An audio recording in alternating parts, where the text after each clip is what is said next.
पुर्तगालियों का सिलसिला चलता रहा और लंबे समय तक वो शासन यहाँ पे किए, व्यापार के उद्देश्य से किए। फिर उनकी नीति बदल गई और क्या करने लगे, शासन करने लगे। उन्होंने सोचा कि जो हम यहाँ खरीद रहे हैं, जो पैसा दे रहे हैं, अगर हम यहाँ के शासक ही बन जाए तो हमको तो किसी को पैसा देने की जरूरत नहीं पड़ेगी। हम खुद से अपना जितना माल होगा उठाएंगे, ले जाके बेचेंगे और अधिक मुनाफा कमाएंगे। ये उद्देश्य से वो लोग अपना पैर फैलाने लगे।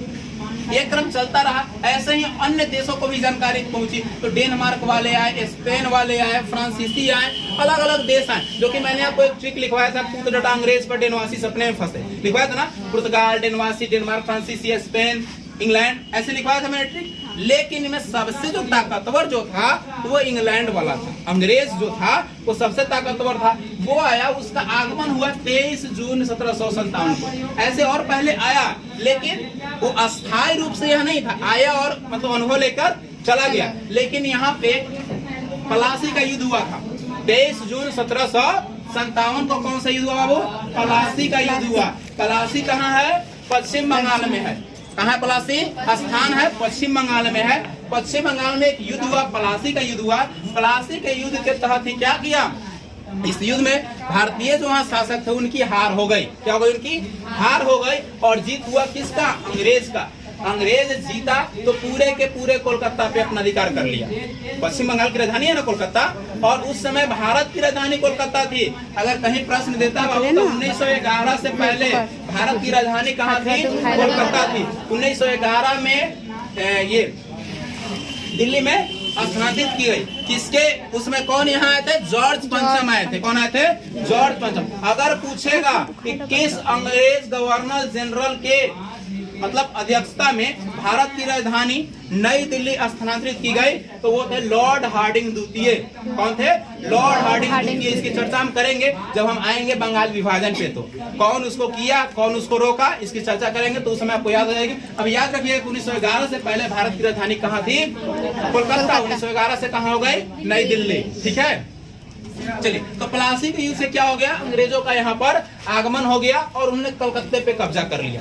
अब धीरे धीरे भिन्न भिन्न भागों, बिहार, उड़ीसा, ऐसे करते करते अपना ब्रांच फैलाने लगे और भारत के भिन्न भिन्न हिस्सों पर अपना कैंप लगाने लगे और वहां पे अधिकार, वहां के संसाधनों पर अधिकार करने लगे। उन्होंने सोचा कि भारतीयों को तोड़ने के लिए इतना आसान काम नहीं है। यहाँ दो तरीके से आसानी से तोड़ सकते हो। पहला, इनको जाति धर्म में लड़वा दो। क्या करो? जाति, तुम हिंदू हो, तुम मुस्लिम हो, तुम फलाना हो, तुम ढेकना हो, और लड़वा दिया। दूसरा जो तरीका था, दूसरा इन लोगों को कमजोर करो। कैसे कमजोर करोगे?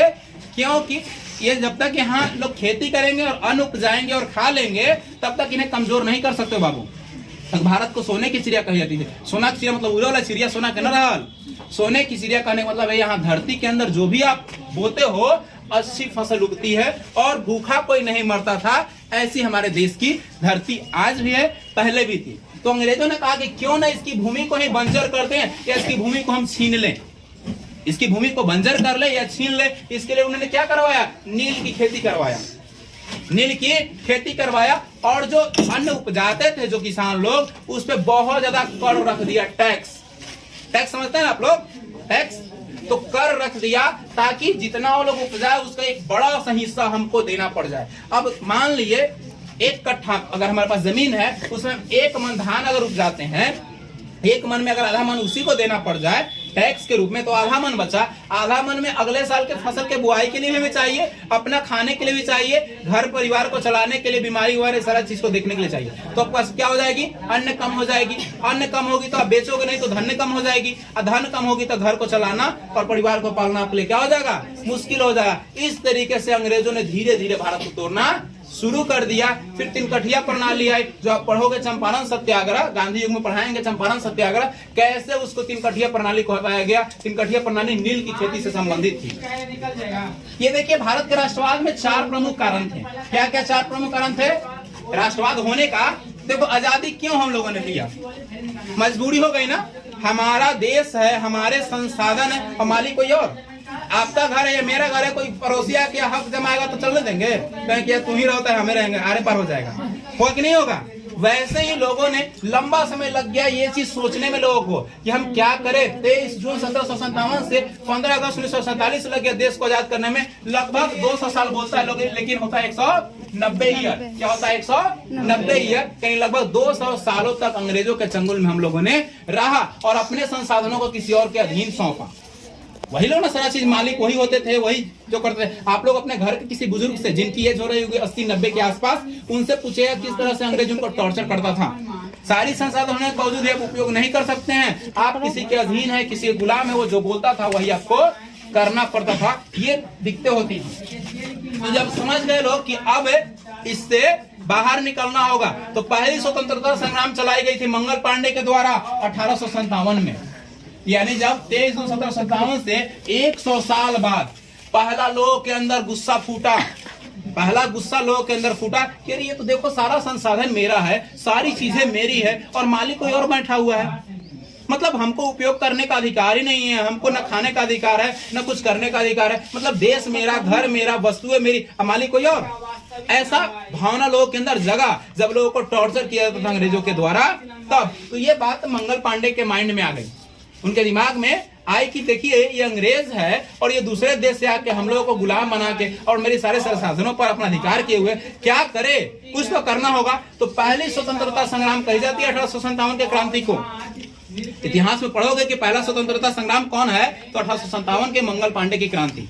ठीक है, इन्होंने क्या किया? अंग्रेजों का विरोध किया और भारत में पहला जो स्वतंत्रता विद्रोह था वो 1857 का विद्रोह हुआ। यानी अंग्रेजों के विरोध ये खड़ा हुए और अंग्रेजों के विरुद्ध डटकर मुकाबला किए। अंत में इन्हें क्या किया गया? फांसी दे दिया गया। अंत में इन्हें फांसी दिया गया। और उस समय जब मंगल पांडे खड़े थे, उस समय मात्र हमारे देश में करीबन 30 से 40 हजार अंग्रेजी सैनिक थे और करीबन 3 लाख तक भारतीय सैनिक थे जो अंग्रेज के यहाँ गुलामी करते थे, अंग्रेज के सैनिक बने हुए थे। सोचने वाली बात थी, 3 लाख भारतीय सैनिक हैं और करीबन 30 से 40 हजार अंग्रेजी सैनिक थे और फिर भी वो अधिकार किए हुए हैं। सोचने वाली बात है ना। 1.5-2 करोड़ देश की आबादी थी, 5 करोड़ आबादी थी, उस आबादी को मात्र 30 से 40 हजार अंग्रेजी सैनिक अधिकार को एक थोपी मारेगा तो सब साफ हो जाएगा, है कि नहीं? सोचने वाली बात थी ना। लेकिन कारण क्या था? एकता की कमी थी। मान लिया आपके पैर में कोई प्रॉब्लम है, अब वो दर्द नहीं कर रहा था, आप इलाज करवाओगे? दर्द करेगा तब नहीं इलाज करवाओगे। तो लोग मजबूरी को समझ ही नहीं रहे थे कि ये कहाँ जा रहा है। जब लोगों ने मजबूरी को समझा कि अरे तो सारा हमारा संसाधन है और गुलाम बना के हमको रखे हुए, हम ही को रोकता है कि ऐसे मत करो वैसे मत करो, तो लोग क्या हो गए? विरुद्ध खड़ा हुए और पहली लहर चलाई 1857 में। धीरे धीरे लोगों के अंदर मानसिकता बदलती गई, धीरे धीरे लोगों के अंदर ये देश प्रेम की भावना जगती गई। राष्ट्रवाद का उदय का कारण यही युद्ध था, सबसे पहला युद्ध यही था। लोगों के अंदर राष्ट्रवाद की भावना जगी कि हमें अपने देश के विरुद्ध, देश के जो शासक है उसके विरुद्ध हमें खड़ा होना होगा, अपने देश के राष्ट्रवाद के लिए हमें लहर जगानी होगी। प्रमुख 4 कारण थे। राजनीतिक कारण, पहला कारण क्या था? राजनीतिक कारण, यानी हमारे यहाँ मालिक, राजनीतिक क्या होता है? राजनीतिक पार्टी मालिक है ना। प्रधानमंत्री, राष्ट्रपति, राज्यपाल, मुख्यमंत्री, है ना, ये सब पद बने हुए, विधायक, मंत्री, मंत्रिमंडल, ये सब पद है कि नहीं? पद है। तो हमारे देश को चला कौन रहा है? नेता ही चला रहा है ना। लेकिन नेता को चुनता कौन है? हम लोग। उस समय जो प्रथा थी अंग्रेजों की, वो अंग्रेज दिल्ली से भेजते थे कि जाइए अब आपको 5 साल, 2 साल, 4 साल, 10 साल भारत पर शासन करना है। उसको बोलते थे, शुरू में बोलते थे उसको वायसराय, फिर उसको बोलने लगे गवर्नर जनरल। ये 2 तरह से, ईसीआई और बीसीआई, 2 तरह के शासन चलती थी बाबू, ईसीआई और बीसीआई। ठीक है, शुरू में चलती थी ईस्ट इंडिया कंपनी की शासन। शुरू में स्टार्टिंग में जो 1757 से चला 1857 तक ये चला ईसीआई का शासन, east India company. East India company हमारे देश में शासन चलाती थी और ये भेजती थी भारत में वायसराय को। इंग्लैंड में ही बैठा था इसका मालिक। इसका मालिक कहाँ बैठा था? इंग्लैंड में ही। और वहां से भेजता था किसको? अपने एक, मतलब जैसे यहाँ पद है ना, प्रधानमंत्री चुन लिया गया 5 साल के लिए, भैया काम करेंगे तो 200 साल रह सकते हैं, जिससे भी मोदी जी मान लिए हैं, है ना। ऐसे मुख्यमंत्री चुना जाता है। वैसे ही वहां से वायसराय को भेजा जाता है कि जाइए आप भारत में शासन कीजिए, वहां अपना कमान अपने हाथों में लीजिए। अगर बढ़िया काम करता था तो लंबा समय तक रहता था, बढ़िया काम नहीं करता था हटा देता था उसको भी। तो ये 100 सालों तक चला ईसीआई का शासन, ईस्ट इंडिया कंपनी का शासन। उसके बाद चला बाबू 1857 से लेकर 1947 तक, यानी लगभग 90 सालों तक चला बीसीआई का, British crown of India, British crown of India का शासन चला। ये 190 सालों तक 2 पद्धति के आधार पर यहाँ पर शासन चली। अंग्रेजों ने 2 विधि के माध्यम से हमारे यहाँ शासन किया, जिसमें इसमें गवर्नर जनरल बनते थे। बीसीआई में जो भारत में था तो गवर्नर जनरल पढ़ेंगे, आगे गवर्नर जनरल के बारे में आप लोग पढ़ाएंगे, हम पढ़ाएंगे। तो ये बीसीआई जो है वो क्या है, ब्रिटिश क्राउन ऑफ इंडिया है, जिसके तहत भारत में जो पद भेजते थे वो पद का नाम होता था गवर्नर जनरल। और उस समय जो ईसीआई में था वो था वायसराय। तो राजनीतिक कारण क्यों उत्पन्न हुआ, क्योंकि हमारा देश है, हमको चलाने वाला दूसरा देश से आ रहा है, दूसरा देश का आदमी। हमारा देश है, हमारे घर में क्या समस्या है, किसको क्या प्रॉब्लम है, ये घर के व्यक्ति जानेगा ना, पड़ोसी थोड़े जानेगा। पड़ोसी जानेगा कि क्या खाने के लिए बना है, कौन खाया है, कौन भूखा है, ये तो घरे के सदस्य जानेगा ना। तो ये कारण हो गया कि हमारे यहाँ राजनीतिक जो स्थिति थी वो किसके हाथों में थी, राजनीतिक सारा पहलू अंग्रेजों के हाथों में थे। तो लोग समझे कि हमारे देश में क्या विकास करना चाहिए, कैसे काम करना चाहिए, कि देश के आदमी को पत्ते नहीं है, ये विदेश वाला चला रहा है, विदेश को जो मन कर रहा है, जहाँ लूटना है लूट लिया, जहाँ अपना कंट्रोल करना है कर लिया। मतलब हर तरह से हमको अपंग बनाता जा रहा है, देश में विकास नहीं कर रहा है, विनाश कर रहा है। उसके बाद हो गया दूसरा कारण बाबू, आर्थिक कारण। दूसरा कारण क्या हो गया, आर्थिक कारण। यानी मान लिए हम कमाते हैं, आर्थिक मतलब क्या होता है, आप लोग पढ़े अर्थव्यवस्था में, आर्थिक व्यवस्था पढ़े है ना, यानी वैसी व्यवस्था जिसमें क्या करें हम लोग, धन का उपार्जन करें या आय का उपार्जन करें, जो क्या कर सके, आपके घर को चला सके, आपकी सारी जरूरतों को पूरा कर सके, वो आर्थिक कारण होता है। अगर 30 मिनट हो गया होगा तो रोक दीजिएगा, फिर दोबारा स्टार्ट कर दीजिएगा, देख लीजिएगा नीचे डिस्प्ले पर शो कर रहा होगा, ठीक है। तो आर्थिक कारण, आर्थिक कारण में बाबू देखो, देश हमारा है, क्या है, देश हमारा है, सारे संसाधन पर अधिकार कौन कर लिया, अंग्रेज कर लिया। उसका मुनाफा कौन कमाएगा, अंग्रेज। हमको क्या मिलेगा, खाली हाथ कुछ मिलेगा, कुछ नहीं मिलेगा।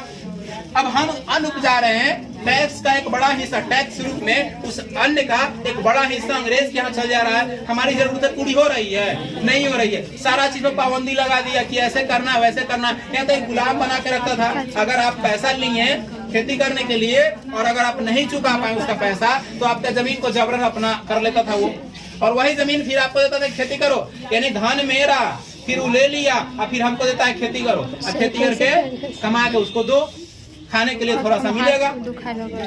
तो इस तरीके से आर्थिक स्थिति खड़ा हो गई, यानी लोगों के पास पैसा नहीं रहा, लोगों के पास काम नहीं रहा, लोग भूखे मरने लगे, लोगों की जमीन गिरवी रखी गई।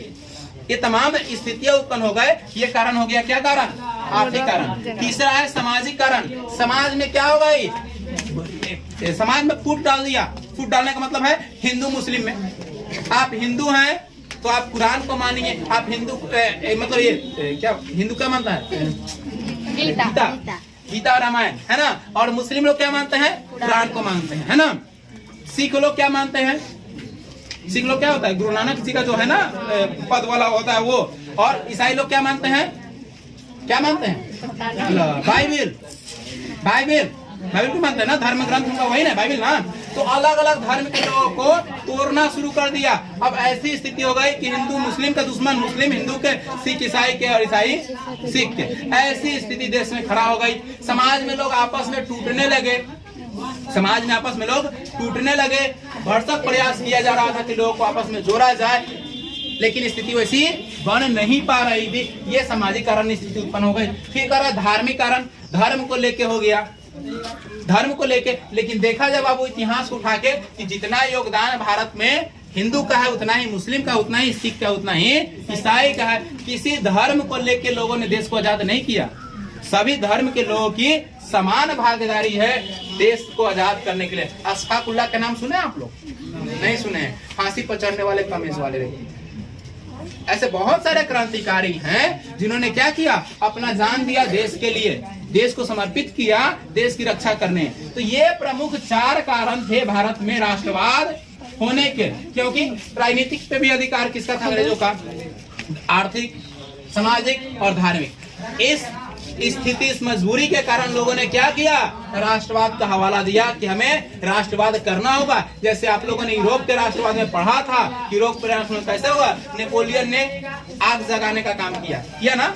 शुरुआत तो नेपोलियन बोनापार्ट ने ही किया ना, फिर धीरे धीरे बहुत सारे शासक खड़े हुए, उनके अन्याय के विरुद्ध खड़े हुए, तो कोई शासक के विरुद्ध खड़ा हुआ, कैसे कैसे करते करते इटली का हुआ, फ्रांस का हुआ, जर्मनी का हुआ, एक कारण हुआ ना। ऑस्ट्रिया बाधा था, कौन कौन था, सारा चीज आपको मैंने बताया ना। वैसे ही भारत में भी हम लोग क्रम बाय क्रम सारा चीज पढ़ेंगे, क्रम बाय क्रम पढ़ेंगे। इसमें जो फर्स्ट वर्ल्ड वार है, सेकेंड वर्ल्ड वार है, इसका भी बहुत बड़ा योगदान है, इसका बहुत बड़ा सहयोग है, जो भारतीय राष्ट्रवाद को एक क्या मिला, एक उधर से पुश मिला, पुश करने का मतलब एक उधर से प्रेरणा मिला। जैसे कि यूरोप के राष्ट्रवाद से भी, आप लोग यूरोप के राष्ट्रवाद में मैंने पढ़ाया था कि भारत के भी लोगों को क्या हुई, उसको देख के बहुत ज्यादा सीख मिला और भारत में भी राष्ट्रवाद की प्रेरणा को बढ़ाएगा। 1789 में ना हुआ था फ्रांसीसी क्रांति, फ्रांसीसी क्रांति का बहुत बड़ा प्रभाव पड़ा था भारत में, 1789 या 1757 है ना, इसके बाद ये घटना है ना, तो उसका प्रभाव भारत पर भी पड़ा था। अब हम लोग देखेंगे आगे, पहले प्रथम विश्व युद्ध और फिर दूसरा विश्व युद्ध। आइए प्रथम विश्व युद्ध की चर्चा करते हैं। प्रथम विश्व युद्ध बाबू 1914 से शुरू हुआ था। आखिर हुआ क्यों था और 1918 तक चला, ये करीबन 4 साल चला,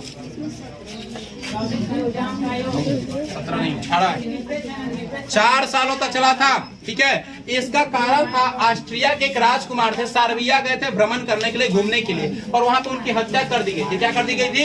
हत्या। मान लीजिए हमारे यहाँ कोई हितता घूमने आएगा, हम उसका मर्डर कर देंगे, क्या होगा?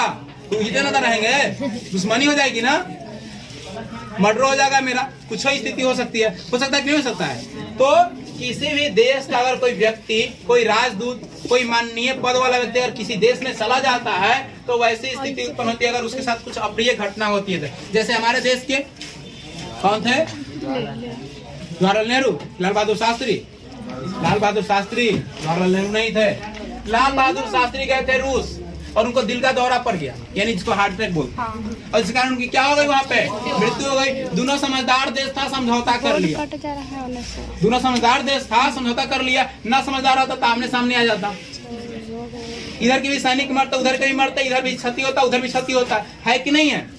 तो ये मतलब अकारणवश मरे, कोई कारणवश किसी की हत्या कर दे तो स्थिति तो बहुत क्या हो जाएगी, भयावह हो जाएगी ना, स्थिति बहुत नाजुक हो जाएगी, दोनों देश आमने सामने हो जाएंगे। अब मान लीजिए हम ए व्यक्ति हैं और मेरे साथ कोई बी व्यक्ति लड़ रहा है, क्या लड़ रहा है, कोई बी व्यक्ति लड़ रहा है। अब मेरा जो दोस्त है वो मेरे साथ आ जाएगा, लोग आएगा ना मेरा सपोर्ट करने के लिए। अगर बी है, बी का भी कोई दोस्त होगा उसके साथ खड़ा हो जाएगा, तो एक की लड़ाई 10 की लड़ाई हो जाएगी, हो सकता है 100 की लड़ाई हो जाए, फिर गांव की लड़ाई हो जाए, फिर जिला की लड़ाई हो जाए, राज्य की लड़ाई हो जाए, देश की लड़ाई हो जाए। हो सकता है कि नहीं हो सकता है?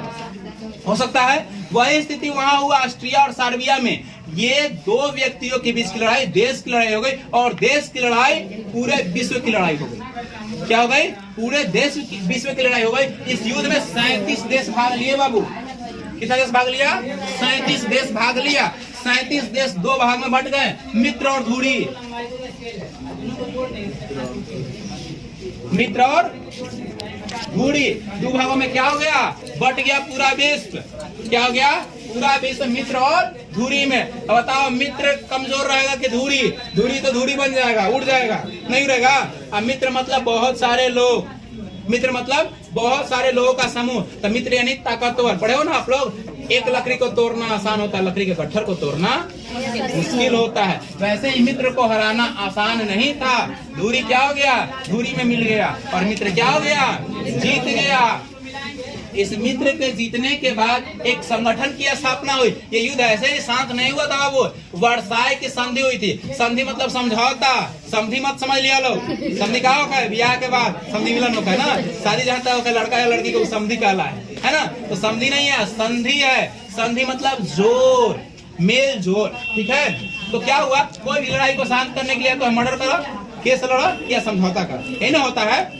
लड़िएगा तो कोर्ट में जाइएगा, कोर्ट फैसला देगा। अगर बादों कहीं संतुष्ट न रहे कोर्ट का फैसला तो सुप्रीम कोर्ट जा, हाई कोर्ट जा, है ना। सिविल कोर्ट का फैसला हाई कोर्ट में, हाई कोर्ट का फैसला सुप्रीम कोर्ट में। दौड़ते रहिए, फिर इंटरनेशनल कोर्ट तक जाते रहो, है ना। अगर आपस में समझौता कर ले तो वो सबसे सरल होता है कि नहीं है? क्या किया गया? समझौता किया गया, वर्साई की संधि की गई। किसकी संधि? वर्साई की संधि। वर्साई की संधि किया गया कि अब कोई भी देश एक दूसरे से युद्ध नहीं करेंगे। इसके बहुत सारे कंडीशन थे, वो कंडीशन के बारे में आप लोगों को नहीं पढ़ना है, उतना डीप में नहीं जाना है। जो यहाँ है वही चीज हम बता रहे हैं जो चैप्टर से रिलेटेड है आपका, ठीक है। वर्साई की संधि की गई। वर्साई की संधि का शर्त रखा गया कि दो देश आपस में युद्ध नहीं करेंगे। इसके अलावा एक संघ की स्थापना हुई 1918 ईस्वी में, उसका नाम हुआ राष्ट्र संघ। क्या हुआ बाबू, नीचे नहीं दिख रहा है? चलो कोई बात नहीं, ऊपर लिखते हैं।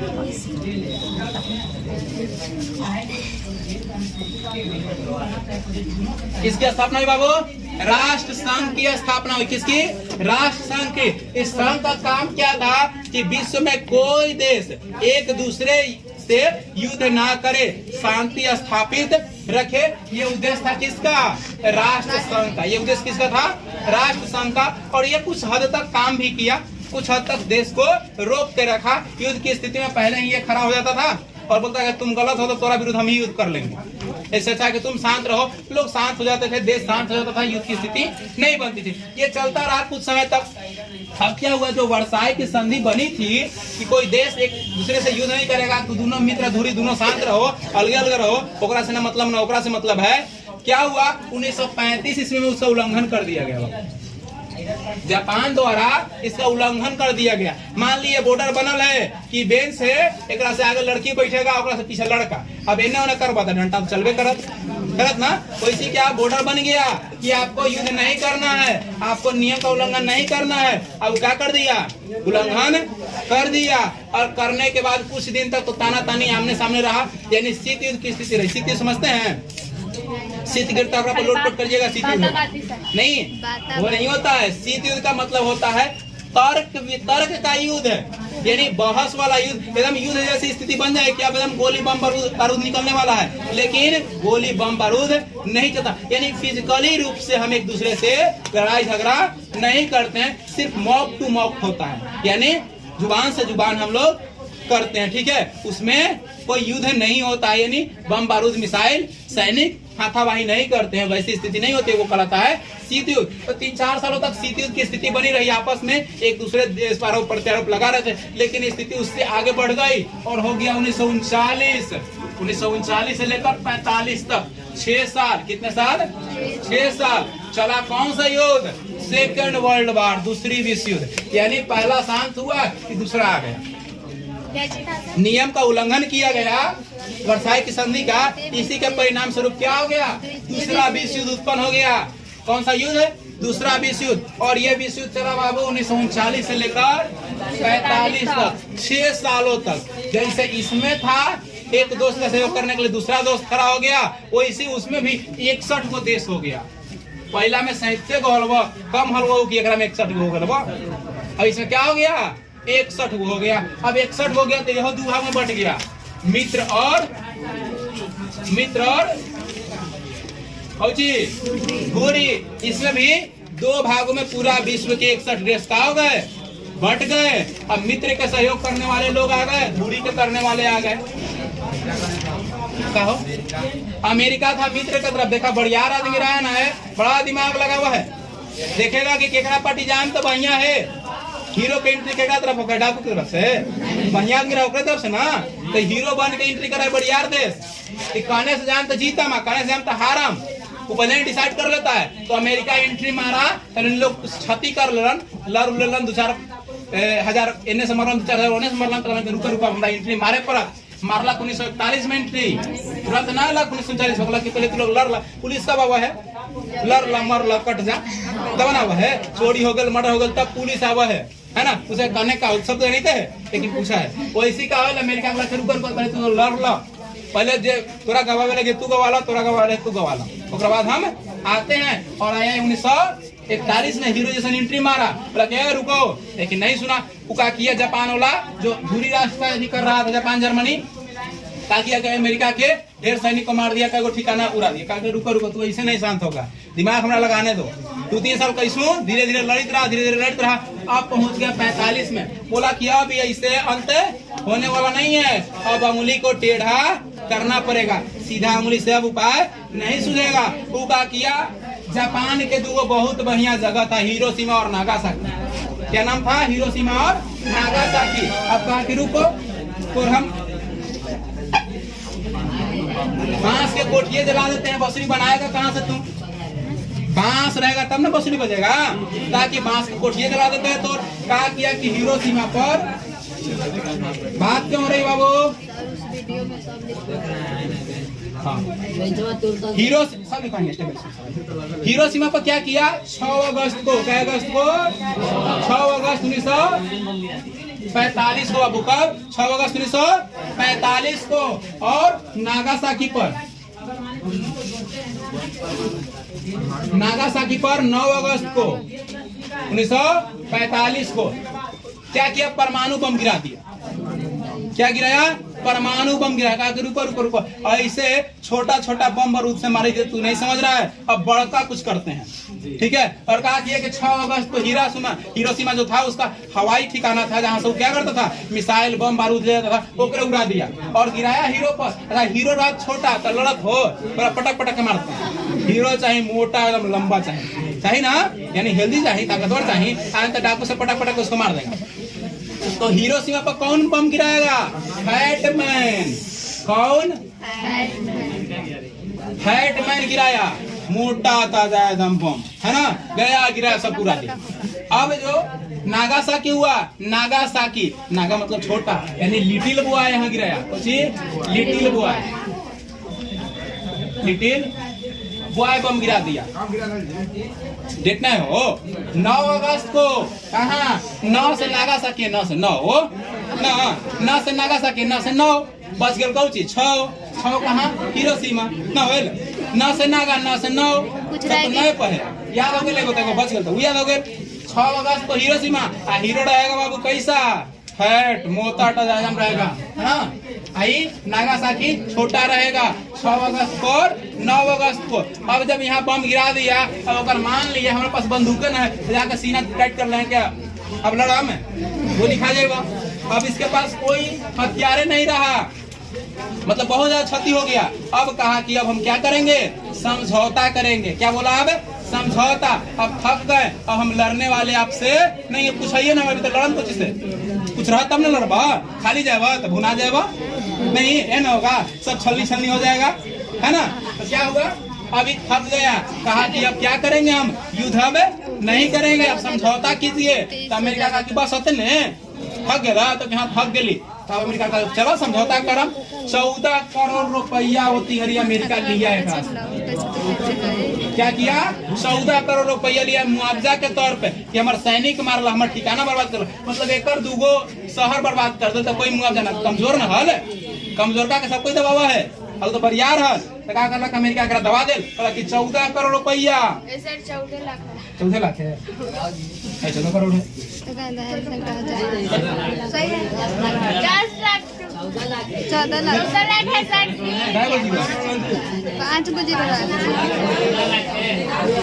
लाख 14 करोड़, ठीक है।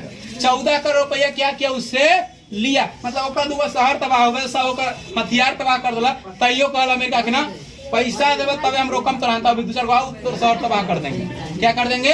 2-4 गो और शहर हम क्या कर देंगे? तबाह कर देंगे। कहा कि ना भाई अब रहने दो, त्राहिमाम अब रहने दो हमको, अब मत तंग करो। तो कहा कि लो 14 करोड़ रुपया लो, लेकिन हमारा बख्श दो, अब छोड़ दो। तो क्या किया? 14 करोड़ रुपया भी लिया और उसको छोड़ दिया। इसके बाद एक संघ बना बाबू 1945 में। 1945 में एक संघ बना जिसका नाम था संयुक्त राष्ट्र संघ।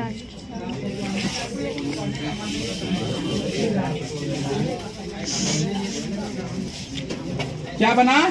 संयुक्त राष्ट्र संघ बना। क्या बना? संयुक्त राष्ट्र। यूएन जानते हो ना, यूनाइटेड नेशन ऑर्गेनाइजेशन, ठीक है। ये क्या है? संयुक्त राष्ट्र संघ है, जिसका काम क्या है? आज भी ये कार्यरत है बाबू। इसके 6 प्रमुख अंग हैं, तो कभी चर्चा हम कर लेंगे। 6 अंग के बारे में आपको पढ़ना नहीं, लेकिन कभी हम चर्चा कर लेंगे। तो इसका काम क्या है? 2 देशों में युद्ध की स्थिति को रोकना, विश्व में शांति स्थापित करना, कोई कमजोर है, गरीब है, उसको आर्थिक